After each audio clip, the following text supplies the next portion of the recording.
Assalamualaikum warahmatullahi wabarakatuh. Salam sejahtera untuk kita semua. Perkenalkan kami dari kelompok 16. Ada saya Andi Olivia Tindresa sebagai moderator. Kemudian teman sekelompok saya Andi Ahmad Arif dan Kak Priskia Dewima.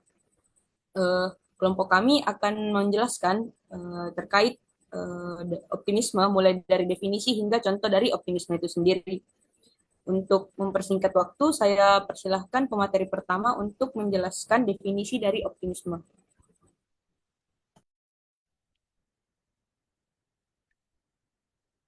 Baik, terima kasih atas kesempatan yang diberikan kepada saya.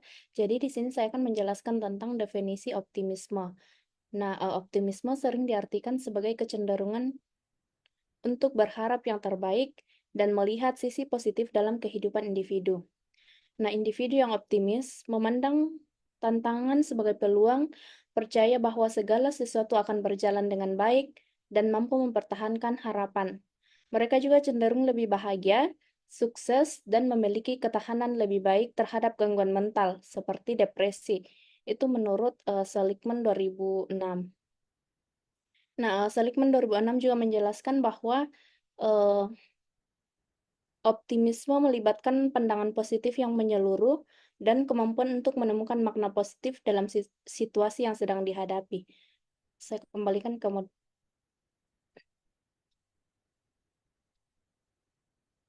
Selanjutnya, terkait dimensi dari optimisme dan faktor yang mempengaruhi optimisme akan dijelaskan oleh teman sekelompok saya, Andi Ahmad Arif. Dipersilahkan. Baik, terima kasih atas kesempatan yang diberikan. Saya akan menjelaskan mengenai tiga dimensi optimisme menurut Seligman tahun 2006. Jadi yang pertama itu ada permanence. Jadi kayak berpikir optimis dan pesimis menggambarkan bagaimana seorang memandang peristiwa dalam hidup.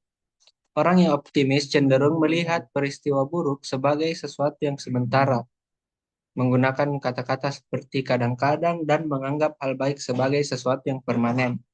Misalnya, saya selalu beruntung. Sebaliknya, orang yang pesimis melihat bahwa peristiwa buruk dianggap sebagai sesuatu yang menetap, seperti dia selalu membuat saya jengkel dan menganggap hal baik sebagai hal yang sementara. Misalnya, saya beruntung hari ini. Kemudian dimensi yang kedua itu adalah pervasiveness. Gaya penjelasan ini merujuk pada lingkup peristiwa, apakah bersifat universal atau spesifik. Individu optimis mengaitkan peristiwa baik dengan faktor universal, misalnya, saya berhasil karena saya pintar. Namun saat menghadapi kejadian buruk, mereka menjelaskan secara spesifik dan terbatas, seperti nilai saya buruk, tetapi itu tidak berarti saya tidak bisa menjadi juara. Dengan demikian, mereka melihat peristiwa buruk sebagai toleransi dan tidak berdampak luas. Sementara hal baik itu dianggap sebagai hasil dari karakteristik umum yang lebih menyeluruh. Kemudian dimensi ketiga adalah personalization. Personalisasi adalah gaya penjelasan yang terkait dengan penyebab peristiwa, baik itu internal maupun eksternal. Orang yang optimis cenderung mengaitkan peristiwa baik dengan faktor internal. Misalnya, saya berhasil karena kemampuan saya. Sedangkan peristiwa yang buruk itu dianggap disebabkan oleh faktor eksternal, seperti dia tidak berdansa dengan saya karena dia tidak suka berdansa. Sebaliknya, individu pesimis melihat peristiwa buruk sebagai akibat dari faktor internal, sementara peristiwa baik dianggap sebagai hasil dari faktor eksternalnya. Kemudian, faktor-faktor yang mempengaruhi optimisme. Menurut Vinekal dalam Sagi dan Juniarli tahun 2023, ada dua faktor yang mempengaruhi optimisme, yaitu yang pertama faktor egosentris, yaitu sifat-sifat yang dimiliki tiap individu yang didasarkan pada fakta bahwa tiap pribadi adalah unik dan berbeda dengan pribadi lain. Faktor egosentris ini berupa aspek-aspek kepribadian yang memiliki keunikan tersendiri dan berbeda antar pribadi yang satu dengan yang lain. Misalnya kepercayaan diri, harga diri, dan motivasi. Kemudian faktor yang kedua itu faktor etnosentris.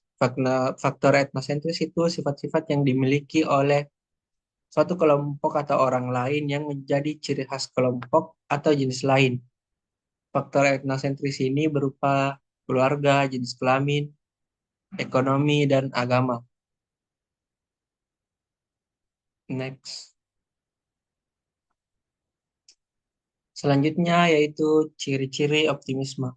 Jadi menurut McGuinness tahun 1995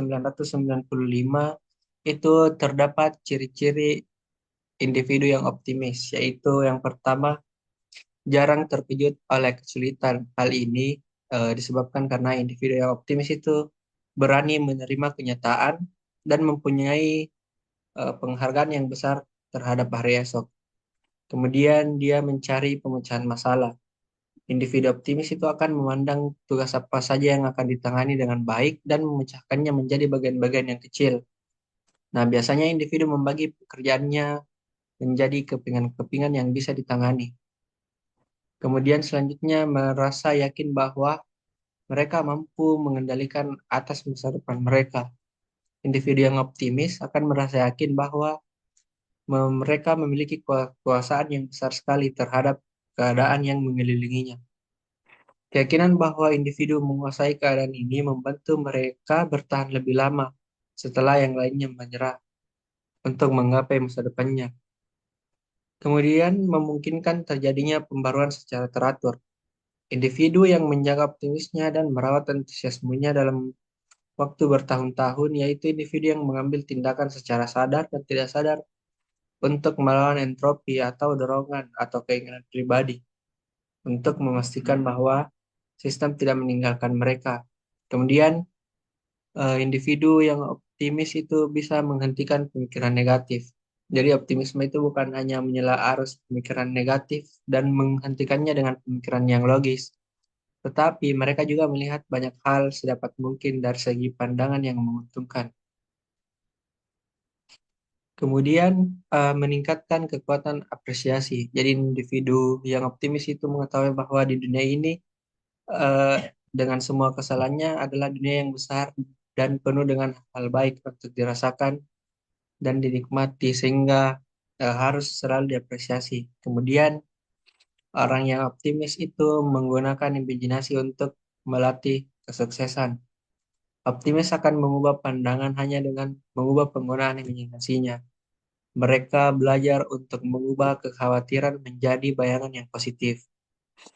Selanjutnya, individu yang optimis itu selalu gembira karena memiliki pandangan bahwa dengan perilaku yang ceria itu mereka akan lebih optimis. Kemudian, mereka yakin bahwa memiliki kemampuan yang hampir tidak terbatas untuk diukur. Jadi, optimis itu tidak peduli berapapun umurnya, individu memiliki keyakinan yang sangat kokoh karena apa yang terbaik dari dirinya belum tercapai. Kemudian individu yang optimis itu suka bertukar cerita karena memiliki pandangan bahwa berbicara dengan orang lain itu memiliki pengaruh penting terhadap suasana hati. Kemudian membina cinta dalam kehidupan. Individu yang optimis saling mencintai sesama mereka dan memiliki hubungan yang erat dengan orang lain. Jadi individu yang optimis itu lebih memperhatikan orang-orang yang berada dalam masa kesulitan. Kemudian dia menerima apa yang tidak bisa diubah. Jadi individu optimis itu memiliki pandangan bahwa orang yang paling bahagia dan sukses adalah orang yang ringan kaki, berhasrat mempelajari cara baru yang menyesuaikan diri dengan sistem baru setelah sistem lama tidak berjalan. Mereka berprinsip bahwa ubahlah apa yang bisa Anda ubah dan terimalah apa yang tidak bisa Anda ubah. Sekian penjelasan dari saya kembalikan ke moderator. Baik, selanjutnya saya akan menjelaskan terkait teknik ABCDE dari Seligman yang merupakan salah satu cara dalam menerapkan optimisme. Yang pertama itu A atau adversity, di mana individu dapat mendapatkan perspektif baru dengan mereview sebuah keadaan dengan mempertanyakan apa yang sudah terjadi, perasaan apa yang ditimbulkan pada saya dan orang lain, apa peran saya dalam keadaan atau situasi tersebut, seperti apa hasil dari keadaan tersebut. Selanjutnya B yaitu belief. Hal ini merujuk kepada individu dapat menuliskan keyakinan atau interpretasi terhadap sebuah situasi dengan mempertanyakan bagaimana perasaan saya saat situasi tersebut terjadi, bagaimana perasaan saya sekarang, bagaimana keyakinan saya terhadap kejadian yang sudah terjadi, bagaimana sikap saya dalam menghadapi situasi tersebut, apakah sikap dan keyakinan saya termasuk membantu atau tidak, dan apa dampaknya bagi saya. Selanjutnya itu C atau consequences of belief. Nah, individu dapat mengamati dampak emosional dan perilaku pada belief dengan mempertanyakan apa konsekuensi dari emosi dan perilaku saya. Jika tidak ada yang berubah, dampak seperti apa yang akan saya rasakan di masa depan. Kemudian D atau disputation, dalam hal ini merujuk kepada individu mempertanyakan belief ketika menghadapi sebuah situasi atau kesulitan dengan cara mempertanyakan validitas dan mencari penjelasan terkait alternatif untuk membantu dalam melewati kesulitan tersebut. Nah, seperti apa bukti yang dapat membantu, apakah ada cara lain dalam menghadapi kesulitan ini, dan apakah ada alternatif atau skenario dalam menghadapi kesulitan ini. Selanjutnya itu E atau energization. Dalam hal ini merujuk kepada individu mempertanyakan belief. Individu dapat merefleksikan apa yang telah dipelajari. Belief yang mana yang lebih berguna dan membantu, bagaimana situasi dapat berubah jika saya bertindak berdasarkan keyakinan saya, apa dampak yang kemungkinan terjadi dari cara saya menghadapi kesulitan, apa langkah pertama yang dapat dilakukan. Selanjutnya, individu kemudian dapat menuliskan rencana dari tindakan yang akan dilakukan. Misalnya mempertanyakan apa yang akan saya lakukan nanti, apa dan siapa yang akan membantu saya, dan apa yang saya rasakan sekarang. Selanjutnya, adapun contoh dari optimisme itu sendiri, saya beri contoh situasi individu yang ditolak oleh seseorang yang disukai. Nah, orang optimis akan berpikir, banyak orang yang akan tertarik kepada saya. Kejadian tersebut baru terjadi dan itu tidak membuat saya menjadi seseorang yang tidak menarik. Mungkin saya ditolak karena orang tersebut saat itu sedang dalam kondisi mood yang tidak baik. Sementara orang yang pesimis akan berpikir dan meyakini kalau dia itu, saya tidak akan membuat orang-orang tertarik dengan saya bukan orang yang menarik, penampilan saya buruk, tentu saja orang lain akan mengejek saya. Ini daftar pustaka dari materi optimisme kami. Itulah penjelasan tentang optimisme dari kelompok kami. Semoga memperluas wawasan terkait optimisme dan membawa manfaat dari penerapannya dalam kehidupan sehari-hari. Saya ucapkan terima kasih atas perhatian yang diberikan. Assalamualaikum warahmatullahi wabarakatuh.